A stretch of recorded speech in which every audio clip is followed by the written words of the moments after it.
Na aula passada a gente falou das relações harmônicas intraespecíficas. Então vamos dar continuidade às relações de alelobiose. Hoje nós vamos falar das relações harmônicas interespecíficas. Vamos só lembrar aqui o que seriam as relações desarmônicas. Lembrando a vocês que são aquelas que têm um sinalzinho de menos em pelo menos um dos indivíduos envolvidos na relação. Ou seja, pelo menos um dos indivíduos vai sofrer o quê? Prejuízo.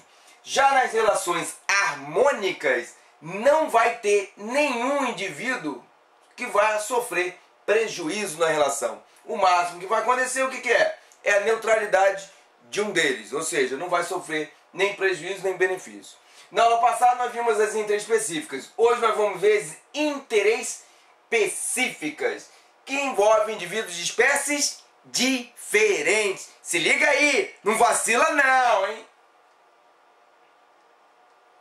Bom, quais relações que nós vamos ver hoje? Nós vamos ver mutualismo, cooperação, protocooperação, comensalismo e inquilinismo. São as que mais caem em vestibular, são as que mais você tem que dar atenção. O importante é o seguinte, você entender a relação, não é decorar o tipo de relação. Algumas são óbvias, sem dúvida, mas o Enem, o vestibular, ele vai contar a historinha deles lá. E em cima da historinha que você entender, você vai optar por uma ou outro tipo de relação. Então eles gostam de contar a historinha e isso não vai ser motivo para você se enrolar, porque você vai ficar o quê? Ligadão no tio Rod. Então presta atenção. Vamos começar pelo mutualismo, né? O que seria o mutualismo? Seria uma ajuda mútua, né? Só que aí vamos ver, a primeira relação que a gente vai descrever aqui são os líquens. Os líquens são associações de algas e fungos. O que as algas fazem? Elas são autótrofas, então elas fazem fotossíntese. Mas elas têm dificuldade de adquirir o quê? Os sais, né, os nutrientes e a água. Os fungos, por sua vez, são heterótrofos. O que eles fazem? Eles conseguem absorver água e esses nutrientes, passam esses nutrientes para as algas fazem fotossíntese e dividem o alimento com os fungos. Qual é o grande problema dessa relação? Essa relação ela é uma relação obrigatória. Se desfizer essa relação, os indivíduos vão acabar morrendo. Então esse mutualismo aqui é uma relação obrigatória. Bom, nenhum animal tem a capacidade de digerir a celulose. Professor, então como é que pode, tio Rod?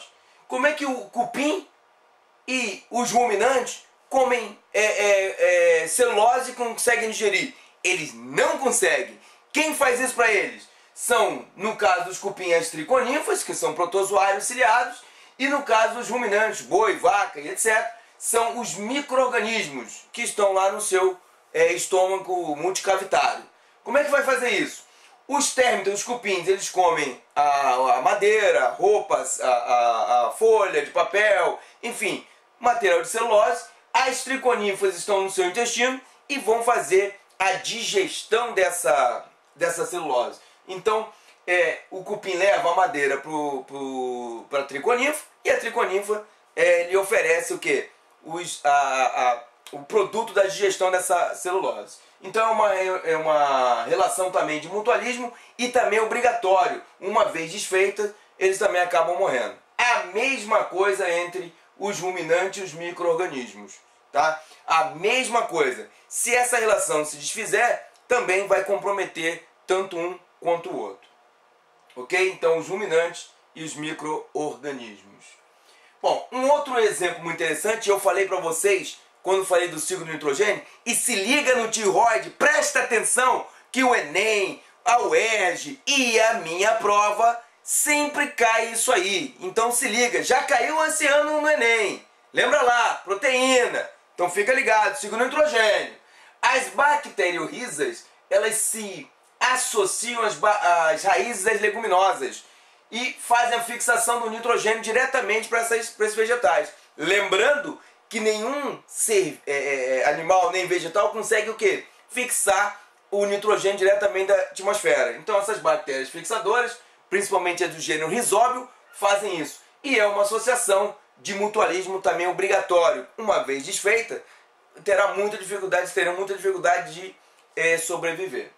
Então, esse mutualismo também pode ser chamado de simbiose, um termo antigo, mas que ainda você encontra pelos vestibulares. Sim, quer dizer, junto, bio, são indivíduos bem juntos, né?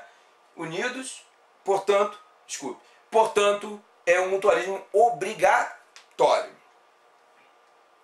Bom, outro exemplo, além das leguminosas, são as micorrizas. O que são micorrizas? Mico vem de fungo e risas vem de raízes dos vegetais. A mesma coisa, os fungos captam água e sais minerais, entregam para os vegetais fazem fotossíntese, né, produzem seu próprio alimento e dividem seu alimento com os fungos. Também é uma relação de mutualismo, também chamada de simbiose, portanto também é um mutualismo obrigatório, também não se pode se desfazer esse tipo de relação, compromete a vida dos indivíduos nessa relação. Bom, protocooperação. A protocooperação, os indivíduos também se juntam para melhorar a produtividade. Só que diferentemente do mutualismo, lá obrigatório, eles podem muito bem o quê? Se desfazer sem problema algum. Por exemplo, alguns ruminantes, boi, búfalo, enfim, animais de modo geral, possuem muitos carrapatos, né? E aí algumas aves, garça carrapateira, elas vão lá e comem esses carrapatos. Bom, o carrapato obviamente mantém uma relação com o boi de quê? De parasitismo, então ele faz mal, é desarmônico com o boi. E se a garça está comendo esse carrapato, está fazendo bem para o boi. E para ela também, porque está se alimentando. Então é uma relação de protocooperação, é um mutualismo. Só que nesse caso é um mutualismo o quê? Facultativo. Por quê? Porque tanto as aves quanto os bois podem viver isoladamente sem problema algum. Ok? Aqui também mostrando que não só os bois, mas os rinocerontes, os hipopótamos também podem ter esse tipo de relação. Bom, essa relação aqui é muito interessante. Existe um caranguejo chamado paguro, ermitão, que tem o seu exoesqueleto, seu esqueleto externo, bem fraquinho. Então ele sempre procura uma concha já morta, né, um molusco já morto, para alojar o seu corpo para evitar a ação de predadores. Só que muitas vezes essas ostras, né, já têm anêmona. E a anêmona é um quinidário, ele é céssio, ele é fixo. Então o que acontece? O caranguejozinho leva a concha e juntamente leva a anêmona que é céssio. Então ela tem um campo de alimentação restrito por ser céssio. Em compensação, quando o caranguejozinho leva ela para passear, aumenta o seu leque de alimentação.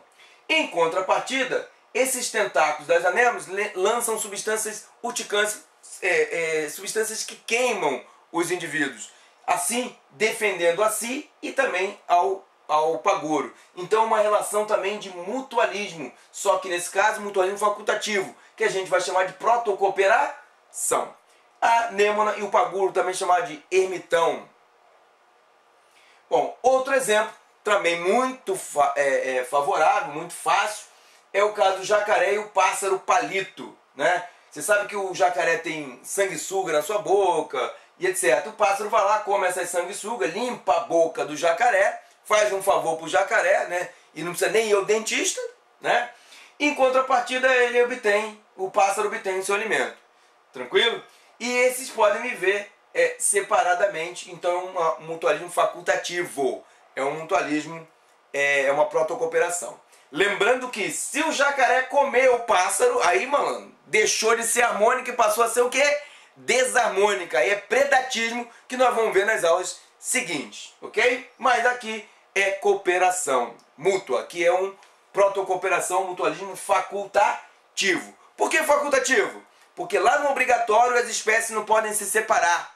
Aqui as espécies podem separar, pode cair um pouco a produtividade, mas não vai comprometer a vida deles por se separarem, ok? Valeu? Presta atenção! Se liga no tio Rod, hein? Bom, aqui é um gráficozinho de protocooperação, mutualismo facultativo, mostrando que as espécies, quando isoladas, elas já têm uma produtividade considerável, né? Que é a curva de crescimento de cada uma.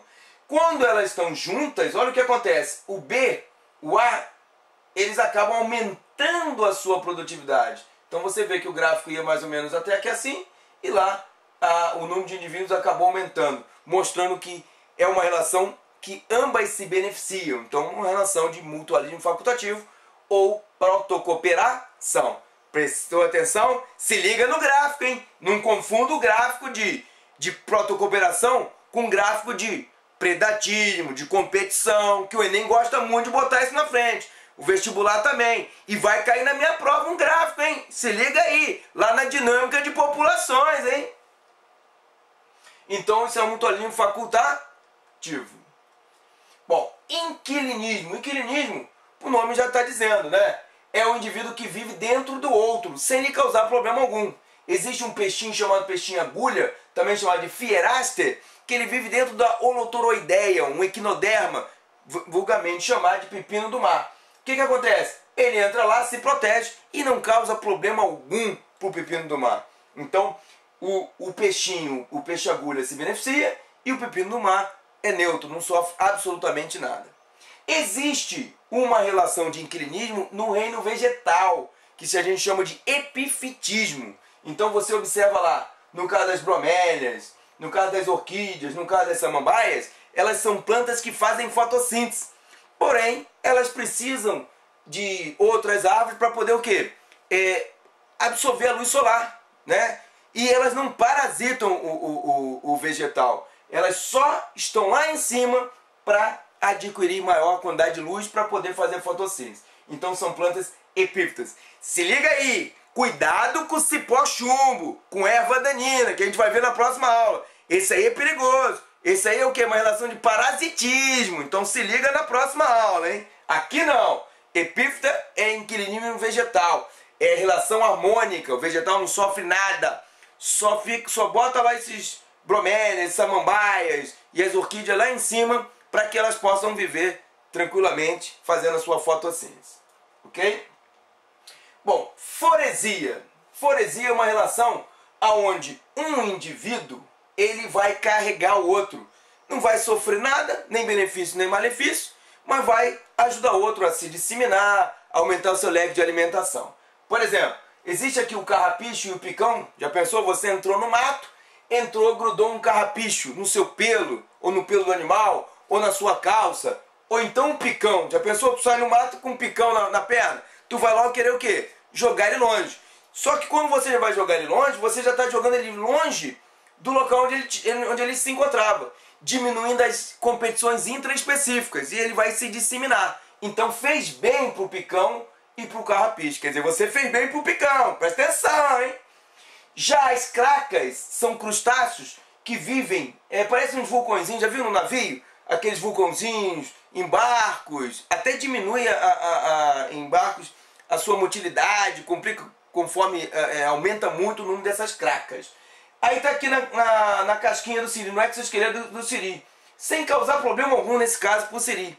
Agora, o que acontece? O siri vai levá-los para aumentar o seu leque de alimentação. Então é uma relação de foresia, faz bem para a craca, mas não incomoda o siri. Uma relação também que está muito em voga aí, pode cair no vestibular, pode cair no que vem no Enem, pode cair na minha prova, é a relação do mosquito da dengue. Né? O Aedes aegypti, ele também mantém uma relação de foresia com vírus da dengue, agora com vírus da chikungunya, com vírus da zika. Ou seja, o mosquito não sofre nada e ainda faz o quê? Dissemina lá o vírus, o infeliz pra gente lá, né? Então a gente tem que ficar ligadão nisso aí. Bom, comensalismo. Comensalismo, o nome já está dizendo, comensal é comer junto, né? Então você tem aqui uma relação onde a gente tem aqui o tubarão e o peixe, a gente chama de peixe rêmora, né? O que acontece? O tubarão ao comer, o resto de comida sobra aqui para quem? Para a rêmora. E ela não prejudica o tubarão em nada e acaba sendo beneficiada pela sobra das comidas do tubarão. A mesma relação acontece também entre as raias e o peixe rêmora, que estão aqui, ó. Também o resto de comida sobra aqui para esses indivíduos e não causa problema nenhum para a raia. Bom, uma outra relação de comensalismo é o que acontece, aí tem que prestar atenção nessa relação, hein? É o que acontece com os leões e as hienas.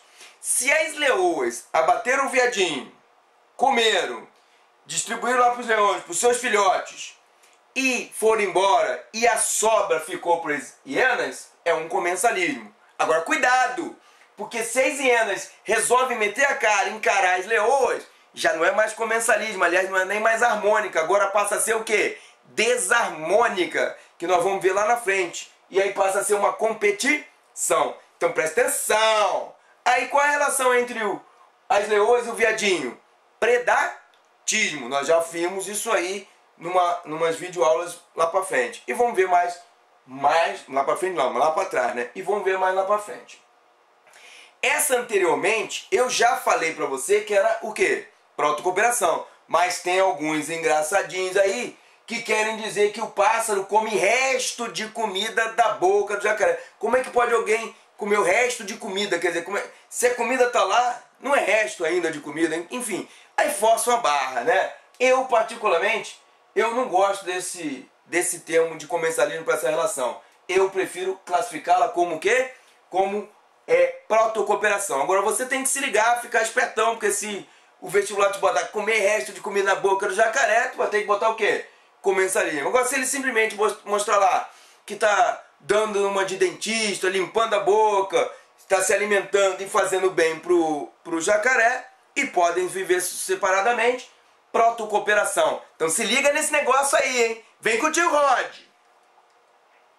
Bom, o urubu, quando come nossos restos de carne que estão putrefando, estão apodrecendo, também é um tipo de comensalismo. Presta atenção.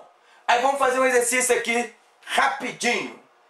PUC 2006. Algumas espécies de formigas acariciam pequenos insetos sugadores de seiva, chamados afídeos. São os pulgões, insetos pequenininhos que mantêm seu aparelho bucal e parasitam os vegetais. Tiram a sua seiva elaborada.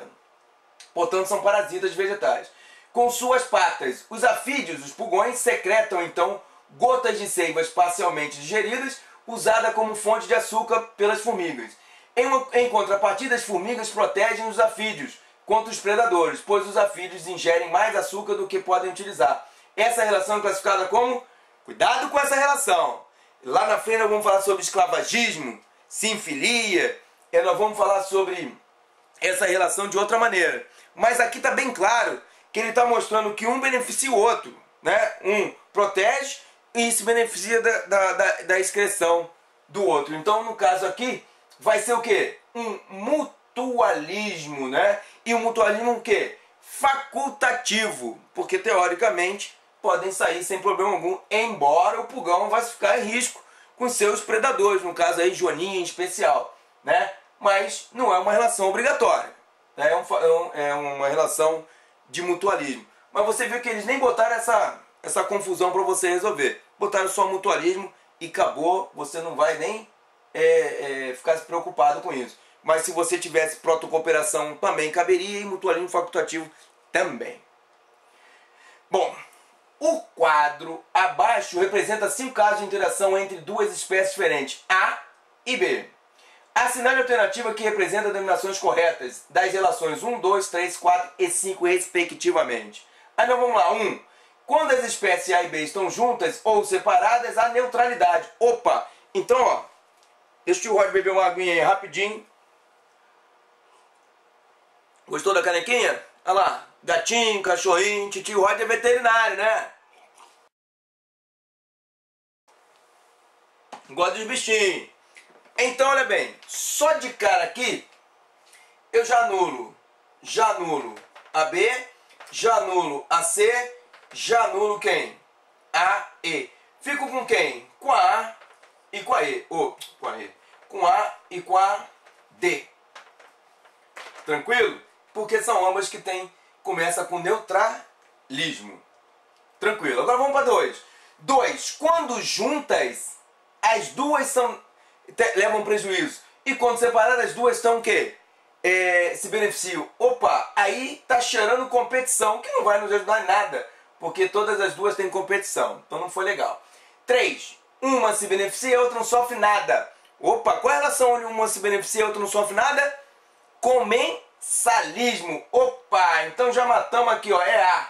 Comensalismo, então fica a resposta A. Mas vamos ver as outras. 4. Uma sofre prejuízo e a outra não sofre nada. Essa aí é o amensalismo, antibiose, né? Não sofre nada e quando elas estão separadas, neutralismo. 5. As duas se beneficiam quando estão juntos e acabam perdendo quando estão separadas. Então, mutualismo, Titi Rod falou o quê? A. A de quê? Acertamos! Show de bola. Vou apagar aqui e tu fica ligadão aí no Tio Rod. Extensão. Bom, na próxima aula, nós vamos falar agora das relações desarmônicas, né? As relações negativas. Se você gostou da aula do Tio Rod, dá um joinha lá, curte o vídeo.